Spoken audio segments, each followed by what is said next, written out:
Hi అండి. ఎంతో crispy and టేస్టీగా ఉండే ఉల్లి పకోడీ ఎలా తయారు చేయాలో చూద్దామా? దీనికోసం ఒక మిక్సింగ్ బౌల్ తీసుకొని ముందుగా ఒక కప్పు వరకు ఉల్లిపాయ ముక్కలు వేసుకోవాలి. పొడవుగా కట్ చేసుకొని, దాంట్లో కొంచెం సాల్ట్ వేసుకొని ఒక అర టీ స్పూన్ వేసుకొని, ఉల్లిపాయ ముక్కల్ని ఇలా విడివిడిగా తీసుకోవాలి. మొత్తం అంతా విడిగా అయిపోవాలన్నమాట. ఉల్లిపాయ ముక్కలు కలిపి ఉండకూడదు.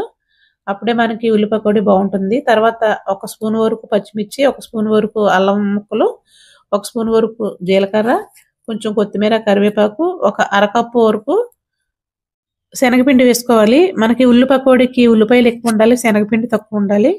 అప్పుడే మనకి క్రిస్పీగా గట్టిగా ఉంటాయన్నమాట. దీనిలోనే ఇప్పుడు ఒక పావు కప్పు బియ్యం పిండి వేసుకోవాలి.